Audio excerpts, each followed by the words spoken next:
Bismillahirrahmanirrahim. Assalamualaikum warahmatullahi wabarakatuh. Selamat pagi Pak Nakholis dan teman-teman Koperasi kelas L. Pada kesempatan kali ini kami dari kelompok 8 kelas Koperasi L akan menyampaikan hasil diskusi kami mengenai salah satu materi di mata kuliah koperasi, yakni berkaitan dengan aspek hukum koperasi. Sebelumnya, perkenalkan, ini adalah 5 anggota kelompok kami. Yang pertama saya sendiri, Ahmad Gaisan. Terus ada saya, Marcelino Ari. Kemudian ada saya, Syifa Syafira Lintang Maharani. Dan ada saya, Dias Kahap, Pak. Ada saya, Fatia Fardila Zahra. Dan ini kami mulai presentasinya. Untuk yang pertama, kami akan membahas mengenai pokok-pokok proses pengesahan koperasi sebagai badan hukum. Untuk dasar hukumnya di sini ada Undang-Undang Nomor 25 Tahun 1992 tentang perkoperasian, kemudian Peraturan Pemerintah Nomor 4 Tahun 1994 tentang persyaratan dan tata cara pengesahan Akta Pendirian dan Perubahan Anggaran Dasar Koperasi, serta Peraturan Menteri Nomor 1 Tahun 2006 tentang petunjuk pelaksanaan pembentukan, pengesahan Akta Pendirian dan Perubahan Anggaran Dasar Koperasi.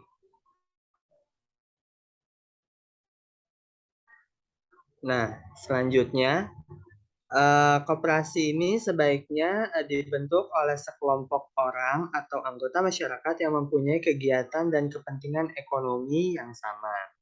Sebelum mendirikan koperasi, sebaiknya didahului dengan penyuluhan tentang perkoperasian agar kelompok masyarakat yang ingin mendirikan koperasi tersebut dapat memahami mengenai perkoperasian, sehingga anggota koperasi nantinya benar-benar memahami nilai dan prinsip koperasi, dan juga paham akan hak dan kewajibannya sebagai anggota koperasi, sesuai dengan pasal 3 dan 4 UU Nomor 25 Tahun 1992. Kemudian, proses pendirian koperasi dimulai dengan melaksanakan rapat pembentukan koperasi, di mana untuk koperasi primer sekurang-kurangnya dihadiri oleh 20 orang anggota pendiri, sedangkan untuk koperasi sekunder sekurang-kurangnya dihadiri oleh 3 koperasi melalui wakil-wakilnya, sesuai dengan pasal 6 ayat 1 dan 2 Undang-Undang Nomor 25 Tahun 1992. Untuk selanjutnya akan dilanjutkan oleh Ari.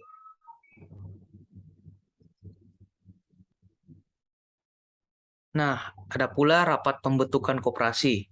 Rapat pembentukan koperasi itu dihadiri oleh para pejabat dinas atau instansi ataupun badan yang membidangi koperasi setempat sesuai domisili anggota, di mana kehadiran pejabat tersebut bertujuan antara lain untuk seperti memberi arahan berkenaan dengan pembentukan koperasi, lalu melihat proses pelaksanaan rapat pembentukan, lalu sebagai narasumber juga apabila ada pertanyaan yang berkaitan dengan perkoperasian, dan untuk meneliti isi konsep anggaran dasar yang dibuat oleh para pendiri sebelum diaktakan oleh notaris pembuat akta koperasi setempat. Selain itu, apabila memungkinkan, rapat pembentukan tersebut juga dapat dihadiri oleh notaris pembuat akta koperasi, yakni notaris yang ditetapkan melalui keputusan Menteri Negara Koperasi dan UKM untuk membantu membuat atau menyusun akta pendirian, perubahan anggaran dasar, dan pembubaran koperasi. Lalu dalam rapat pembentukan juga akan dibahas mengenai anggaran dasar koperasi yang memuat antara lain hal itu tercantum dalam pasal 5 ayat 5, seperti nama dan tempat kedudukan, lalu maksud dan tujuan, jenis koperasi dan bidang usaha, keanggotaan, rapat anggota, pengurus, pengawas dan pengelola, permodalan, jangka waktu, dan SHU. Next.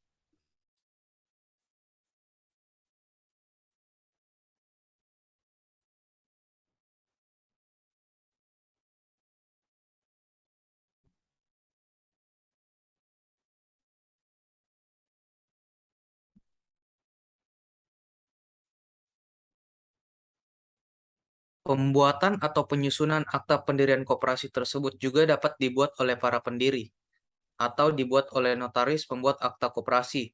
Hal itu tercantum dalam pasal 6 ayat 1.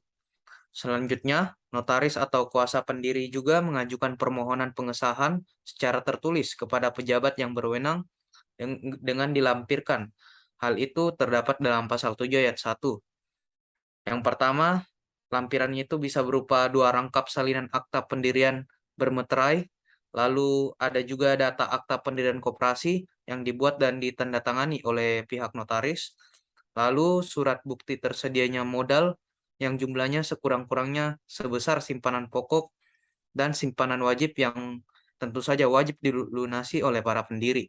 Lalu adapun lampiran rencana kegiatan usaha minimal 3 tahun ke depan dan RAPB. Lalu ada juga dokumen lain yang diperlukan sesuai dengan peraturan perundang-undangan. Pejabat yang berwenang juga akan melakukan seperti beberapa hal. Mereka akan melakukan penelitian terhadap materi anggaran dasar yang diajukan. Itu berdasarkan pasal 8 ayat 2. Lalu mereka juga akan melakukan pengecekan terhadap keberadaan koperasi tersebut. Pasal 8 ayat 2. Next.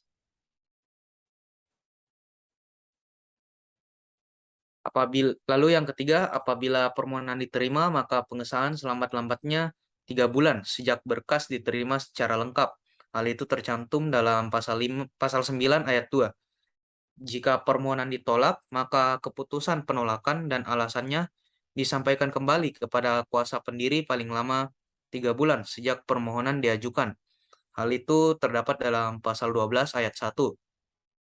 Terhadap penolakan juga, para pendiri dapat mengajukan permintaan ulang pengesahan akta pendirian koperasi dalam jangka waktu paling lama 1 bulan. Keputusan terhadap permintaan ulang tersebut diberikan paling lambat 1 bulan. Hal itu tercantum dalam pasal 12 ayat 2. Selanjutnya akan saya serahkan ke teman saya, Syifa. Baik, untuk selanjutnya di sini ada syarat-syarat pendirian sebuah koperasi. Pendirian koperasi dilakukan dengan mengadakan rapat pendirian. Rapat pendirian koperasi harus dihadiri oleh para pendiri dan juga dihadiri oleh pejabat yang berguna untuk melakukan penyuluhan terkait koperasi. Berikut adalah syarat untuk pendirian koperasi menurut Kementerian Koperasi dan Usaha Kecil Menengah. Bagian pertama, yang umum. Yang pertama, 2 rangkap salinan akta pendirian koperasi dan notaris atau NPAK. Kemudian ada berita acara rapat pendirian koperasi. Yang ketiga ada daftar hadir rapat pendirian koperasi.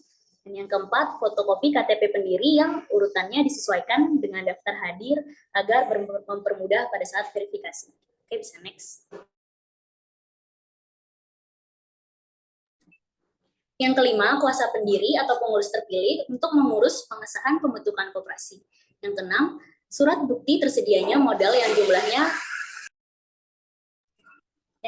sekurang-kurangnya sebesar simpanan pokok dan simpanan wajib yang wajib dilunasi para pendiri. Yang ketujuh, rencana kegiatan usaha koperasi minimal 3 tahun ke depan dan rencana anggaran belanja serta pendapatan koperasi. Yang kedelapan, daftar susunan pengurus dan pengawas. Yang kesembilan, daftar sarana kerja koperasi. Selanjutnya, surat pernyataan tidak mempunyai hubungan keluarga antara pengurus. Selanjutnya, struktur organisasi koperasi. Yang ke-12, surat pernyataan status kantor koperasi dan bukti pendukungnya. Yang ke-13, dokumen lain yang diperlukan sesuai dengan peraturan perundang-undangan. Bisa lanjut.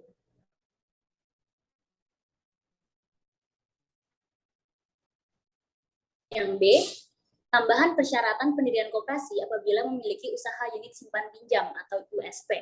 Yang pertama, surat bukti penyetoran modal sendiri pada awal pendirian berupa deposito pada bank pemerintah atas nama Menteri Negara Koperasi dan UKM. Yang kedua, rencana kerja paling sedikit 3 tahun. Yang ketiga, kelengkapan administrasi organisasi dan pembukuan USP dikelola secara khusus dan terpisah dari pembukuan koperasinya.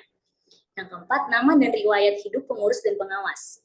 Yang kelima, surat perjanjian kerja antara pengurus koperasi dengan pengelola OSP koperasi.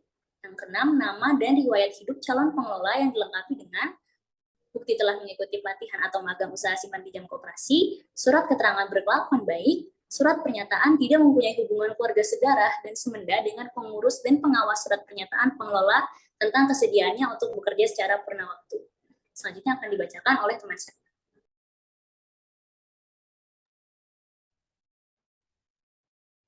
Selanjutnya, yang C. Tambahan persyaratan pendirian koperasi apabila memiliki usaha unit jasa keuangan syariah. Yang pertama, surat bukti penyetoran modal sendiri pada awal pendirian atas nama Menteri Negara Koperasi dan UKM Ketua Koperasi. Yang kedua, rencana kerja sekurang-kurangnya 1 tahun. Yang ketiga, kelengkapan administrasi organisasi dan pembukuan. Yang keempat, keterangan pokok-pokok administrasi dan pembukuan yang didesain sesuai karakteristik lembaga keuangan syariah. Yang kelima, nama dan riwayat hidup pengurus dan pengawas. Yang keenam, nama ahli syariah atau dewan syariah yang telah mendapatkan rekomendasi atau sertifikat dari Dewan Syariah Nasional MUI. Yang ketujuh, nama dan riwayat hidup calon pengelola yang dilengkapi dengan yang pertama, bukti telah mengikuti pelatihan atau magang di lembaga keuangan syariah. Yang kedua, surat keterangan berkelakuan baik kenyataan pengelola tentang kesediaannya untuk bekerja secara kurang waktu. Yang ketiga, ada surat pernyataan tidak mempunyai hubungan keluarga sedarah dan pengurus dan pengawas. Yang ke-8, surat perjanjian kerja antara pengurus koperasi dengan pengelola manajer atau direksi. Yang ke-9, struktur organisasi usaha unit jasa keuangan syariah. Boleh next. Selanjutnya ada rapat anggota. Rapat anggota adalah rapat yang dihadiri oleh seluruh anggota koperasi. Rapat anggota merupakan kekuasaan tertinggi dalam organisasi koperasi. Dalam rapat anggota, setiap anggota mempunyai hak suara yang sama, yaitu 1 anggota 1 suara. Rapat anggota harus diselenggarakan seminimal mungkin 1 tahun sekali dalam pasal 26. Rapat anggota mengesahkan pertanggungjawaban pengurus diselenggarakan paling lambat 6 bulan setelah tahun buku lampau. Ada di pasal 26. Rapat anggota ditentukan jumlah quorum, komisi, dan wewenang rapat anggota. Rapat anggota perlu diatur ketentuan yang membedakan antara rapat anggota dan rapat anggota luar biasa. Rapat anggota merupakan perwujudan dari karakteristik koperasi, yaitu anggota sebagai pemilik sekaligus sebagai pengguna jasa koperasi. Next. Selanjutnya, fungsi rapat anggota ada di pasal 23. Yang pertama, menetapkan anggaran dasar atau ART. Yang kedua, menetapkan kebijakan umum di bidang organisasi, manajemen, dan usaha koperasi. Yang ketiga, menyelenggarakan pemilihan, pengangkatan, pemberhentian, pengurus, dan atau pengawas. Yang keempat, menetapkan rencana kerja, rencana anggaran pendapatan, dan belanja koperasi, serta pengesahan laporan keuangan. Yang kelima, mengesahkan laporan pertanggungjawaban pengurus dan pengawas dalam melaksanakan tugasnya. Yang keenam, menentukan pembagian sisa hasil usaha. Yang ketujuh, menetapkan keputusan penggabungan, peluburan, dan pembubaran koperasi. Selanjutnya dilanjutkan oleh Tia. Oke, selanjutnya ada pengambilan keputusan rapat anggota, ada di pasal 24. Yang pertama, keputusan rapat anggota diambil berdasarkan musyawarah untuk mencapai mufakat. Yang kedua, apabila tidak diperoleh keputusan dengan cara musyawarah, maka pengambilan keputusan dilakukan berdasarkan suara terbanyak atau voting. Yang ketiga, dalam dilakukan pemungutan suara, setiap anggota mempunyai hak 1 suara. Yang keempat, hak suara dalam koperasi sekunder dapat diatur dalam anggaran dasar dengan mempertimbangkan jumlah anggota dan jasa usaha koperasi anggota secara berimbang. Boleh di next. Selanjutnya ada pengurus atau ada di pasal 30. Pengurus mempunyai wewenang antara lain. Yang pertama, mewakili koperasi di dalam dan di luar pengadilan. Lalu menerima atau menolak anggota sesuai dengan ketentuan dalam anggaran dasar. Lalu ada melakukan tindakan dan upaya bagi kepentingan dan kemanfaatan koperasi sesuai dengan tanggung jawabnya dan keputusan rapat anggota. Pengurus berhak mengangkat dan memberhentikan pengelola usaha atau manajer. Lalu, kualitas pengurus sangat mempengaruhi keberhasilan koperasi dalam mencapai tujuannya. Lalu ada tugas pengurus, masih di pasal 30. Yang pertama ada mengelola organisasi koperasi dan usahanya. Yang kedua, membuat dan mengajukan rancangan program kerja serta rancangan RAPBK atau Rencana Anggaran Pendapatan dan Belanja Koperasi. Yang ketiga, menyelenggarakan rapat anggota. Yang keempat, mengajukan laporan keuangan dan pertanggungjawaban pelaksanaan tugas. Yang kelima, menyelenggarakan pembukuan, keuangan, dan inventaris secara tertib. Yang keenam, memelihara daftar buku anggota, buku pengurus, dan pengawas. Yang ketujuh, memberikan pelayanan kepada anggota koperasi dan masyarakat. Yang kedelapan, mendelegasikan tugas kepada manajer. Yang kesembilan, meningkatkan pengetahuan perangkat pelaksanaan dan anggota. Yang kesepuluh, meningkatkan penyuluhan dan pendidikan kepada anggota. Yang ke-11, mencatat mulai sampai dengan berakhirnya masa kepengurusan, pengawas, dan pengurus. Lalu yang terakhir, mencatat masuk dan keluarnya anggota.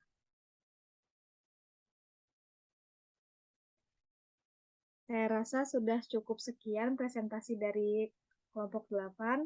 Terima kasih sudah mendengarkan. Wassalamualaikum warahmatullahi wabarakatuh.